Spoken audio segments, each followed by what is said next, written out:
ओम ज्ञानतिमिरान्धस्य ज्ञानाञ्जनशलाकया चक्षुरुन्मीलितं येन तस्मै श्रीगुरुवे नमः। तप्त कंचन गौरांगी राधे वृंदावनेश्वरी वृषभानुसुते देवी प्रणमामि हरिप्रिये। जय श्री कृष्ण चैतन्य प्रभु नित्यानंदा श्री अद्वैत गदाधर श्री वसादि गौर भक्त वृंदा। हरे कृष्ण कृष्ण कृष्ण हरे हरे, हरे राम राम राम हरे हरे। हरे कृष्णा। श्रीमद् भागवतम का अध्याय नंबर 7 आप श्रवण कर रहे हैं। स्कंद पहला, प्रथम स्कंद और सप्तम अध्याय। भागवत कहाँ से आरंभ हो रही है, इसकी रूपरेखा कब तैयार हुई, इसके बारे में 7वें अध्याय में चर्चा हो रही है। परीक्षित महाराज से भागवतम आरंभ होती है, क्योंकि सबसे पहले इस पृथ्वी पर सुखदेव गोस्वामी ने परीक्षित महाराज को भागवत सुनाई। हालांकि इससे पहले श्रील व्यासदेव भी सुना चुके हैं सुखदेव गोस्वामी को, पर उन्होंने उसका अध्ययन करवाया था। एक होता है अध्ययन करना और एक होता है सुनाना। तो जो सुनाया गया था वो सुखदेव गोस्वामी के द्वारा पहली बार सुनाया गया था परीक्षित महाराज को, इसलिए इस भागवत का आरंभ वहीं से माना जाता है। तो सुखदेव गोस्वामी का जन्म कैसे होता है, उस सब की कहानी अभी चल रही है। अश्वत्थामा से, अश्वत्थामा ने द्रौपदी के पुत्रों को मारा, उसके बाद दुर्योधन ने उसको डांटा, डांट फटकार लगाई अश्वत्थामा को। फिर अर्जुन ने प्रतिज्ञा की कि अश्वत्थामा को अब मार के रहूंगा। उसके बाद उसके पीछे दौड़ पड़े। फिर अश्वत्थामा ने ब्रह्मास्त्र का प्रयोग किया, अपनी रक्षा के लिए ब्रह्मास्त्र का प्रयोग किया। अब अर्जुन देख रहे हैं कि उस ब्रह्मास्त्र से सृष्टि में चारों ओर प्रकाश ही प्रकाश फैल गया, हर जगह प्रकाश फैल गया और इतना विचित्र था कि अर्जुन को प्राणों का संकट दिखने लगा। तो फिर आज अर्जुन भगवान श्री कृष्ण की शरण में आने वाले हैं फिर से। वैसे तो अर्जुन हमेशा ही उनकी शरण में है, पर जैसे ही उन्होंने ब्रह्मास्त्र देखा तो अर्जुन अब भगवान श्री कृष्ण के सामने प्रार्थना करेंगे। आज उस प्रार्थना के बारे में हम श्रवण करेंगे कि किस तरह से वो प्रार्थना की, ताकि हमें भी ये सीखने को मिले कि अगर भगवान से कोई प्रार्थना करनी है तो वो कैसे करनी चाहिए। हम कह देते हैं कि भगवान सुनते नहीं, हमारी सुनते हैं भगवान, पड़ोसी की सुनते हैं, हमारी नहीं सुनते। तो अगर प्रार्थना इस तरह से की जाए जैसे अर्जुन कर रहे हैं तो भगवान अवश्य सुनते हैं। तो वो प्रार्थना करने से पहले भगवान की हम छोटी सी वंदना करेंगे, उसके बाद अर्जुन की प्रार्थना श्रवण करेंगे। हरे कृष्णा। हरे कृष्णा कृष्णा कृष्णा हरे हरे, हरे राम राम राम हरे हरे, हरे कृष्णा कृष्णा कृष्णा हरे हरे, हरे राम राम राम हरे हरे, हरे कृष्णा कृष्ण कृष्ण हरे हरे, हरे राम राम राम हरे हरे, हरे कृष्णा कृष्ण कृष्ण हरे हरे, हरे राम राम राम हरे हरे, हरे कृष्णा कृष्णा कृष्णा हरे हरे, हरे राम राम राम हरे हरे। हरे कृष्णा। जय श्री व्यासदेव की जय, सुखदेव गोस्वामी की जय, सूत जी महाराज की, चैतन्य महाप्रभु की जय हो, श्रील प्रभुपाद की जय हो, जय श्री गणेश भगवान की, सरस्वती माता की जय हो, शिव शंकर भोलेनाथ पार्वती माता की जय हो। जय सिया राम, राधे कृष्णा। जय बजरंग बली हनुमान की। ओम नमो भगवते वासुदेवाय। सभी के गुरु महाराजों की जय हो। श्री नारद मुनि की जय हो। हरे कृष्ण। आइए पाठ को आगे बढ़ाते हैं। अर्जुन अब भगवान से किस तरह से प्रार्थना कर रहे हैं। जब व्यक्ति के ऊपर इतना अधिक संकट आ जाता है तो उसके हृदय से जो प्रार्थना निकलती है वो प्रार्थना भगवान सुनते हैं, अवश्य सुनते हैं। तो कभी भी अगर आप संकट में होते हैं तो भगवान को पुकारिए, अवश्य ही भगवान आएंगे और आपकी रक्षा करेंगे, क्योंकि वो प्रार्थना हृदय से होती है। चलते फिरते भगवान से कुछ बात कर रही है, ऐसी प्रार्थना नहीं होती कि हे भगवान, हे प्रभु, मैं आपको ऐसे भोग लगा दूंगा, मेरा ये काम कर दीजिए। तो ये कोई प्रार्थना थोड़ी ना हुई, ये तो डीलिंग हुई। और भगवान से डीलिंग कभी नहीं होती। इस डीलिंग में तो अहंकार भरा हुआ है कि प्रभु आप ये काम कर दो, मैं ये कर दूंगा बदले में। मतलब अहंकार वश हम तो कुछ करने योग्य होते ही नहीं, तो भगवान को कैसे कह सकते हैं मैं ये कर दूंगा आपके लिए। भगवान से तो विनम्र प्रार्थना होती है, असहाय होकर कि प्रभु मैं आपकी शरण में हूं, मेरी रक्षा कीजिए। मेरे पास करने को कुछ नहीं है, मैं योग्य ही नहीं हूं क्योंकि कुछ कर सकूं, मेरी रक्षा कीजिए। तो अर्जुन इस तरह से भगवान से प्रार्थना करते हैं, असहाय होकर, सभी जगह से आशाहीन होकर, केवल और केवल भगवान की शरण जब ग्रहण करते हैं तो उस विनम्र भाव से, उस आत्मभाव से की हुई प्रार्थना भगवान अवश्य सुनते हैं। तो आइए उस प्रार्थना को सुनते हैं आज अर्जुन के माध्यम से। हरे कृष्ण। अर्जुन उवाच कृष्ण कृष्ण महाबाहो भक्तानां भयंकर त्वमेका दह्यमानानाम् अपवर्गासि संश्रिते। अर्जुन ने कहा, हे श्री कृष्ण, आप सर्वशक्तिमान परमेश्वर हैं, आपकी विविध शक्तियों की कोई सीमा नहीं है, अतएव एकमात्र आप ही अपने भक्तों के हृदय में अभय उत्पन्न करने में समर्थ हैं। भौतिक कष्टों की ज्वालाओं में फंसे सारे लोग केवल आप में ही मोक्ष का मार्ग पा सकते हैं। हरे कृष्णा। अर्जुन श्री भगवान के गुणों से भली भांति परिचित थे, क्योंकि कुछ ही समय पहले महाभारत का युद्ध हुआ था और उस युद्ध में श्री कृष्ण ने गीता का उपदेश दिया था अर्जुन को। तो उस उपदेश में भगवान ने यह स्पष्ट कर दिया था कि मैं ही परमेश्वर हूं, मैं ही परम भगवान हूं, पूर्ण पुरुषोत्तम भगवान मैं ही हूं।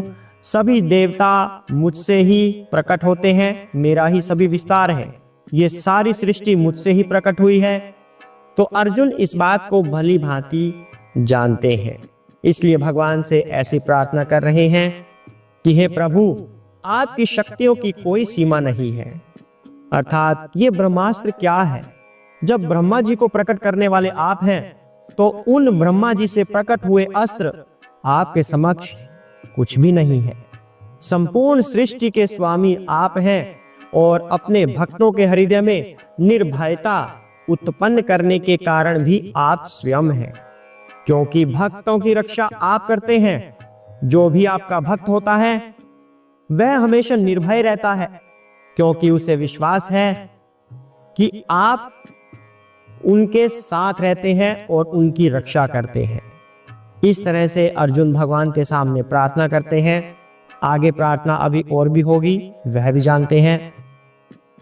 त्वमाद्या पुरुषा साक्षात् ईश्वरा प्रकृते परा मायां व्युदस्य चित्शक्त्या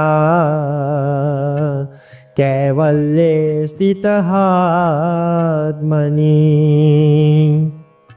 आप आदि भगवान हैं, जिनका समस्त सृष्टियों में विस्तार है और आप भौतिक शक्ति से परे हैं। आपने अपनी आध्यात्मिक शक्ति से भौतिक शक्ति के समस्त प्रभावों को दूर भगा दिया है। आप सदैव शाश्वत आनंद तथा दिव्य ज्ञान में स्थित रहते हैं। हरे कृष्ण। अर्जुन भगवान की शक्तियों के बारे में बताते हैं कि आप सर्वशक्तिमान हैं। आप ही की शक्ति से आध्यात्मिक जगत प्रकट होता है, आप ही की शक्ति से भौतिक जगत प्रकट होता है। लेकिन आप भौतिक जगत के जो 3 गुण होते हैं उनसे परे हैं, आप उनसे आच्छादित नहीं हैं और आप अपनी आध्यात्मिक शक्तियों के प्रभाव से भौतिक शक्तियों का प्रभाव कम कर सकते हैं। क्योंकि यहाँ पर ब्रह्मास्त्र का प्रयोग हुआ है तो भगवान की शक्तियों को पुकारा जा रहा है कि आपकी जो शक्तियां हैं वो इन भौतिक शक्तियों को बड़े आसानी से समाप्त कर सकती है, इनके प्रभाव को समाप्त कर सकती है। यहां पर भगवान के विराट स्वरूप के बारे में भी बताया जा रहा है। श्री विष्णु भगवान के पूर्ण अंश है या कह सकते हैं उनके विस्तार हैं। यह संपूर्ण जगत श्री भगवान से ही प्रकट होता है। जैसे भगवान का विराट रूप है कि जंघा से ये चीज प्रकट हुई, बालों से ये चीज प्रकट हुई, कंधे से ये चीज प्रकट हुई, तो संपूर्ण जगत भगवान के श्री अंगों से प्रकट होता है। तो भगवान की इतनी महिमा है कि सृष्टि में कुछ भी हलचल हो भगवान की इच्छा के बिना नहीं हो सकती। भगवान हर चीज को कंट्रोल कर सकते हैं। स्वयं भगवान गोलोक वृंदावन में वास करते हैं अपने सच्चिदानंद रूप में। सत्य चित्त आनंद, इसका तात्पर्य होता है शाश्वत पूर्ण ज्ञान और आनंद में रहना। वही अर्जुन यहां पर बात कर रहे हैं कि आप दिव्य ज्ञान में स्थित रहते हैं और आनंदित रहते हैं। तो भगवान का स्वरूप क्या है? सत्य चित्त आनंद। आपको पूर्ण ज्ञान है, हर चीज का ज्ञान आपसे है, आपने ही सारा ज्ञान दिया हुआ है। ये ब्रह्मास्त्र की विद्या भी आपसे ही उद्भूत है। तो फिर ये आपके समक्ष क्या है? तो अर्जुन भगवान से प्रार्थना कर रहे हैं, भगवान का गुणगान कर रहे हैं, उनकी प्रशंसा कर रहे हैं, उनकी शक्तियों का बखान कर रहे हैं। आगे क्या कहते हैं? स एव जीव लोकस्य माया मोहित चेतसः विधत्से स्वेन वीर्येण श्रेयः धर्म आदि लक्षणम। और यद्यपि आप भौतिक शक्ति अर्थात माया के कार्य क्षेत्र से परे हैं, फिर भी आप बद्ध जीवों के परम कल्याण के लिए धर्म इत्यादि से लक्षित मोक्ष के 4 सिद्धांतों का पालन करते हैं। हरे कृष्ण। अर्जुन कह रहे हैं कि हे भगवान, हे प्रभु, आप इस भौतिक जगत में अवतरित होते हैं बद्ध जीवों के कल्याण के लिए। आप इस भौतिक माया से परे हैं, ये माया आप पर प्रभाव नहीं डाल सकती, लेकिन ये माया जीवों पर प्रभाव डालती है। और जीवों का स्वभाव क्या होता है कि मैं भोग कर लूं। जो उसका शाश्वत स्वभाव होता है वो भगवान की सेवा है कि मैं भगवान की सेवा करूं। लेकिन इस भौतिक प्रकृति के संपर्क में आने के बाद, महामाया के संपर्क में आने के बाद वह भोग करने की इच्छा करने लगता है, और जबकि वह भोग करने में सक्षम नहीं है। वह तो केवल भगवान का नित्य दास है और वही उसका स्वभाव भी है। लेकिन उसके विपरीत जब वह भोग करना चाहता है तो अनेक तरह के कष्टों में फंस जाता है और बद्ध जीव बन जाता है, और भी उसे बार बार जन्म मृत्यु के चक्रों में फंसना पड़ता है, और प्रकृति के 3 गुणों से वह बंधा ही रहता है। तो जो भोगी हैं, परम भोक्ता, वो केवल भगवान कृष्ण ही हो सकते हैं। इसीलिए भगवान इन फंसे हुए जीवों को निकालने के लिए अवतरित होते हैं, क्योंकि माया जीवों को दबोच लेती है कि आओ इस चीज का भक्षण करो। माया प्रलोभन देती है और जीव उसके चंगुल में फंस जाता है, और भगवान जीवों को उस चंगुल से बाहर निकालने के लिए अवतरित होते हैं और तरह तरह की लीलाएं करते हैं। यहाँ पर संकेत हो रहा है भौतिक शक्ति का, क्योंकि ब्रह्मास्त्र भी एक भौतिक शक्ति का ही रूप है। क्योंकि ब्रह्मा जी जीव है, और जीव कहाँ रहते हैं? भौतिक जगत में रहते हैं। तो ब्रह्मा जी ने ही वो अस्त्र दिया हुआ है, तो उसको नष्ट करने के लिए अर्जुन संकेत कर रहे हैं भगवान के समक्ष। ऐसे प्रार्थना करते हैं, भगवान की शक्तियों का बखान करते हैं, उनकी प्रशंसा करते हैं। आगे अर्जुन क्या कह रहे हैं इस प्रशंसा में, इस प्रार्थना में कह सकते हैं, इस प्रकार आप संसार का भार हटाने तथा अपने मित्रों तथा विशेषकर आपके ध्यान में लीन रहने वाले आपके अनन्य भक्तों को लाभ पहुंचाने हेतु अवतरित होते हैं। ऐसा प्रतीत हो रहा है कि श्री भगवान पक्षपात करते हैं। एक पिता के लिए अपने सभी पुत्र समान होते हैं, लेकिन कभी कभी एक पुत्र ऐसा होता है, पिता के घर में आते ही उनकी गोद में बैठ जाता है। पिताजी ये दीजिए, पिताजी वो दीजिए, पिताजी मेरे लिए ये लाए क्या? तो वो विशेष स्नेह दिखाता है पिता से, तो पिताजी का उस पर विशेष स्नेह अपने आप ही हो जाता है। हालांकि सभी बच्चे पिता के लिए समान होते हैं, पर जब कोई विशिष्ट बच्चा अपना प्रेम देता है पिताजी को, तो स्वाभाविक ही उससे अधिक प्रेम हो जाता है। इसी तरह जो भगवान के अनन्य भक्त होते हैं, तो भगवान भक्तों के ऊपर विशेष कृपा करते हैं, उनका विशेष ध्यान रखते हैं। तो यहां पर वही बात की जा रही है कि हे प्रभु, आप इस संसार का भार हटाने के लिए अवतरित होते हैं और अपने अनन्य भक्तों पर कृपा करने के लिए अवतरित होते हैं। तो इससे यह संकेत मिल रहा है कि अर्जुन भगवान के अनन्य भक्त हैं, और जो शत्रु होता है, जो अधर्म को फॉलो करता है, अर्जुन प्रार्थना कर रहे हैं कि अश्वत्थामा अधर्म की तरफ है और आपका ये पुत्र, आपका ये दास, आपका ये मित्र, आपका अनन्य भक्त है, तो आप संसार का भार उतारने के लिए ही अवतरित होते हैं। अर्थात अश्वत्थामा का संहार कीजिए, इस ब्रह्मास्त्र का संहार कीजिए और अपने अनन्य भक्तों पर आप कृपा करते हैं। क्योंकि अर्जुन एक अनन्य भक्त है, तो हे प्रभु, आप मुझ पर कृपा कीजिए। इनडायरेक्टली अर्जुन इस तरह से प्रार्थना कर रहे हैं भगवान के समक्ष, लेकिन ये चीज हमें समझ नहीं आती, पर भगवान को अवश्य आती है।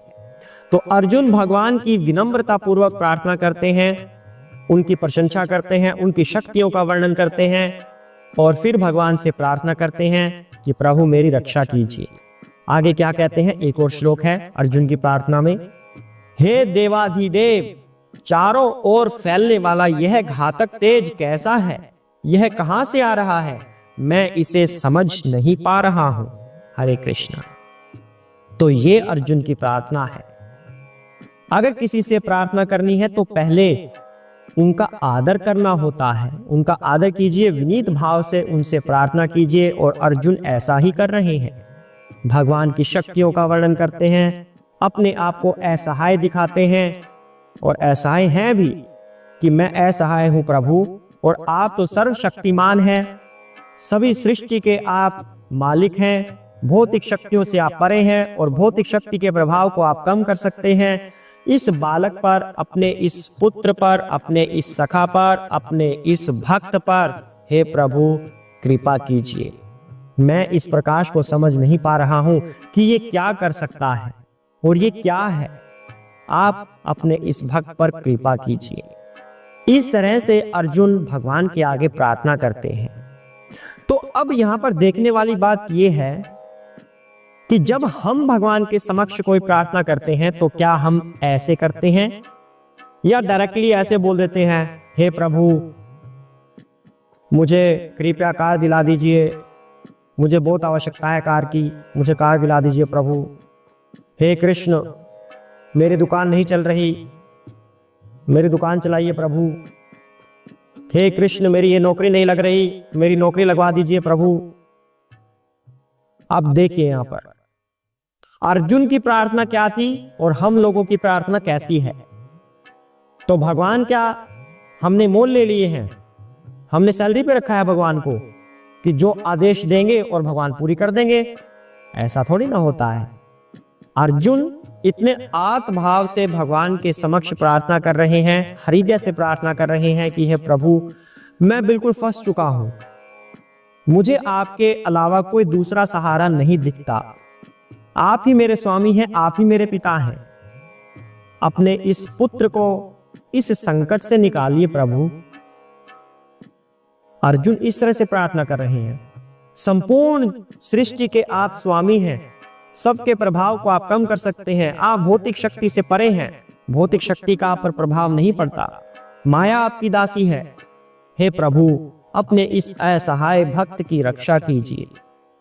इस तरह से यदि आप प्रार्थना करते हैं तो अवश्य भगवान सुनते हैं, क्योंकि भगवान तभी सुनते हैं जब हम किसी की भी शरण को छोड़कर, अर्थात केवल और केवल भगवान की शरण ग्रहण करें, बाकी सब की शरण हम छोड़ देते हैं, तब भगवान सुनते हैं।